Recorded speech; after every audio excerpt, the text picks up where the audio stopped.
নমস্কার বন্ধুরা, আপনি যদি ভারতবর্ষের বাসিন্দা হয়ে থাকেন সেক্ষেত্রে আপনাদের কাছে তো রেশন কার্ড রয়েছে। সে আপনাদের কাছে এইচপিএইচএস রেশন কার্ড থাকতে পারে, অথবা পিএইচএস রেশন কার্ড থাকতে পারে, অথবা RKSY 1 অথবা RKSY 2, যে কোনো রেশন কার্ডই থাকুক না কেন, সমস্ত রেশন কার্ড হোল্ডারদের জন্য এবার কিন্তু একটা বড়সড় আপডেট।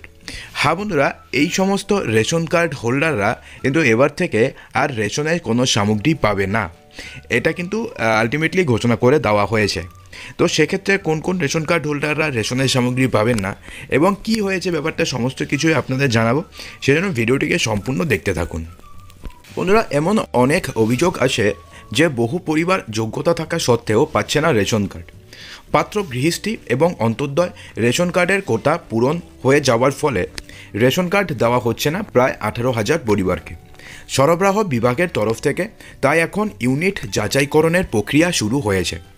গরিব কল্যাণ অন্ন যোজনার আওতায় 5,40,000 যোগ্য পরিবার রয়েছে এবং অন্তর্দয় রেশন কার্ড রয়েছে 65,000 পরিবারের।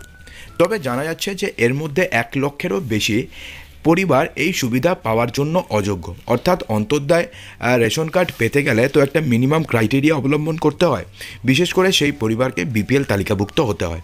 কিন্তু এমন অনেক দেখা গেছে যে অনেক পরিবার এই সুবিধা পাওয়ার জন্য অযোগ্য, কারণ তাদের গাড়ি রয়েছে, বাড়ি রয়েছে এবং অন্যান্য সম্পত্তিও রয়েছে। সরবরাহ বিভাগের পক্ষ থেকে এই শনাক্তকরণের কাজ শুরু করা হয়েছিল, কিন্তু এই কাজে নিযুক্ত ব্যক্তিরা অযোগ্যদের অযোগ্যতার কথা জানাননি। অর্থাৎ এই সমস্ত কাজে যাদেরকে নিযুক্ত করা হয়েছিল তারা কোন কোন পরিবার যোগ্য এবং কোন কোন পরিবার অযোগ্য সেই সম্পর্কে বিস্তারিত ডেটা তারা এখনও পর্যন্ত প্রোভাইডই করেননি। সেই কারণে রেশন কার্ড পাচ্ছে না প্রায় 18,000 পরিবার। এই পরিবারগুলোর পক্ষ থেকে আবেদনপত্র জমা দেওয়া হলেও কোটা পূর্ণ হয়ে যাওয়ায় আবেদনকারীরা বঞ্চিত হচ্ছেন সুবিধা থেকে। সেই জন্য এবার অযোগ্য পরিবার বাছার জন্য সরবরাহ বিভাগ পরিবারের প্রত্যেক সদস্যের ভেরিফিকেশন করতে চলেছে। অর্থাৎ এবার থেকে পরিবারের প্রত্যেক সদস্যের ভেরিফিকেশন হবে। প্রথম মাসে পরিবারের একজন সদস্য আঙ্গুলের ছাপ দিয়ে ভেরিফিকেশন করলে পরের মাসে অন্য সদস্যকে আঙ্গুলের ছাপ দিয়ে ভেরিফিকেশন করতে হবে। অর্থাৎ প্রথম মাসে একজন পরিবারের কেউ আঙ্গুলের ছাপ দিয়ে ভেরিফিকেশন করলো এবং তার ফলে পরের মাসে অন্য একজনকে ফের একইভাবে আঙ্গুলের ছাপ দিয়ে ভেরিফিকেশন করতে হবে।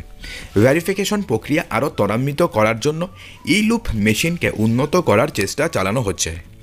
তো বন্ধুরা, আশা করব যে ভিডিওটিতে আপনাদের সমস্ত কিছুই সঠিকভাবে বোঝাতে পেরেছি। যদি ভিডিওটি ভালো লেগে থাকে তো লাইক করবেন, বন্ধুদের মাঝে প্রচুর শেয়ার করবেন এবং চ্যানেলটিকে সাবস্ক্রাইব অবশ্যই করবেন।